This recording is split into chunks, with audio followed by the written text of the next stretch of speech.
Magandang araw, ako si Mirella Lezada mula sa klase ng Phil 40 THY. Ito ang isang maikling presentasyon ukol sa wika at imperialismo. Palaging nababanggit ang salitang imperialismo sa konteksto ng aktivismo at isyong panlipunan. Madalas kakabit ang mga salitang ibagsak, feudalismo at burokratang kapitalismo. Layunin ng presentasyong ito na galugarin kung paano ginamit at patuloy na ginagamit ang wika sa pagpapalaganap ng imperialismo at paano nito napananatili ang ganitong polisiya sa lipunang Pilipino. Una, atin munang i-establish ang pagpapakahulugan ng imperialismo.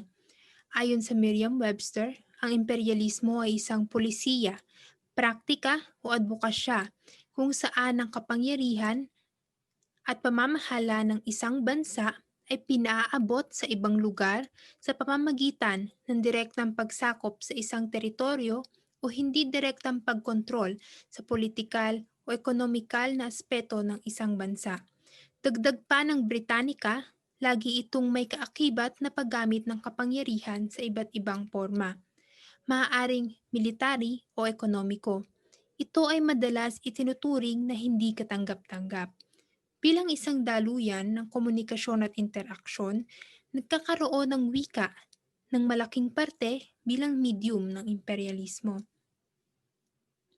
Alinsunod sa pagpapakahulugang ito, makikita sa kasaysayan ang matagal ng pamamayagpag ng imperialismo sa buong mundo, kabilang na ang Pilipinas.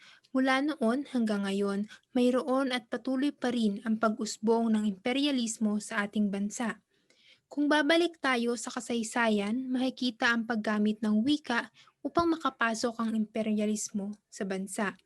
Ginamit ang paniniwalang manifest destiny na nagsasabing iniatas ng Diyos sa Amerika ang pag-unlad ng buong mundo at paghahalin tulad nito sa kanila sa pamamagitan ng pagpapaabot ng kanilang kapangyarihan sa mga politikal na institusyon ng iba't ibang bansa.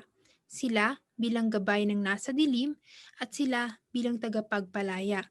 Makikita ang paggamit ng salitang decree o utos o atas na nagpapahayag ng paggamit ng Diyos sa wika upang ipabatid ang mensaheng ito. Wika rin ang ginamit para palaganapin ang ganitong kaisipan na ang Amerika ay nakatataas kumpara sa ibang uri, superior kumbaga. Dagdag pa rito, ginamit din ang wika bilang panupil sa pakikibaka ng Pilipino para sa kanilang karapatang pantao at karapatan sa bansa. Kinapitalisa ng Central Intelligence Unit ang takot ng mamamayan sa aswang o ang nilalang na nanggagambala o pumapatay sa nabubuhay.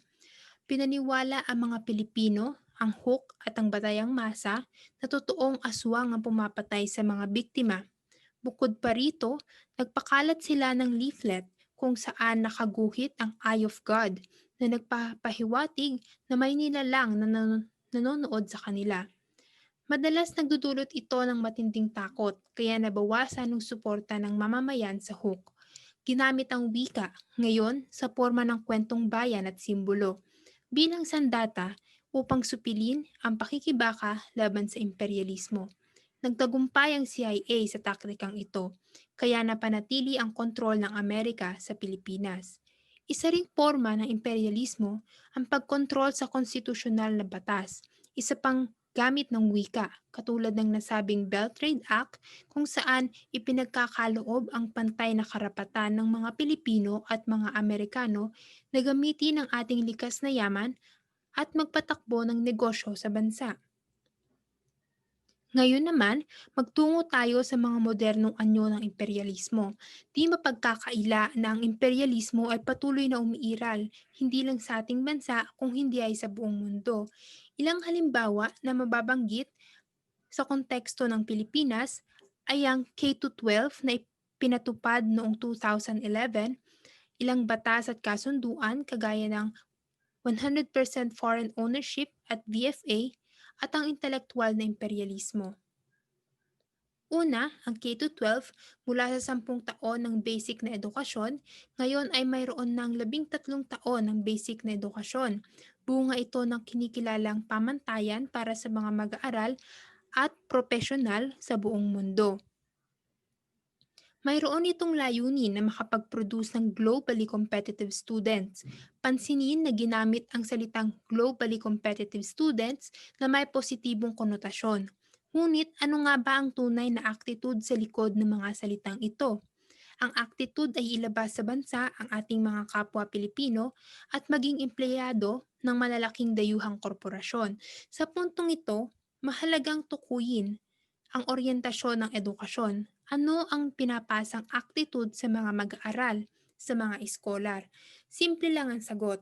Ang edukasyon ay nakaugat pa rin sa pagkakaroon ng ekonomikal na halaga ng bawat individual at pagbibigay prioridad dito. Ang wika naman sa forma ng batas at kasunduan ay tunay na nagiging daluyan ng imperialismo. Ilang halimbawa ay ang naging mainit na usapin ngayong taon, ang 100% foreign ownership at VFA. Parehas itong nagpapahintulot sa mga makapangyarihan at mayayamang bansa na pagsamantalahan ng ating kalikasan at likas na yaman. Pinahihina ng batas at kasunduang ito ang soberanya ng ating bansa.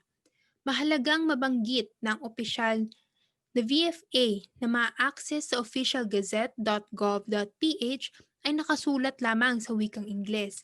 Gayun din ang pahayag ng Department of Energy ukol sa 100% foreign ownership ng malalaking geothermal projects. Bunga ng aktwal na imperialismo, nagkaroon ng imperialismong intelektual sapagkat ang tingin ng wikang Ingles ay superior, katulad ng pagtingin sa kanilang uri, ang kaalaman na inilathala sa wikang Ingles at sa kanilang bansa ay tinuturing na superior kumpara sa lokal na lathala. Sa ganitong paraan, ang wika ay nagiging simbolo ng superioridad. Nagbibigay ito ng impresyon na upang maging mahusay sa isang larangan, may pangangailangan na dumepende sa kanluraning kaalaman.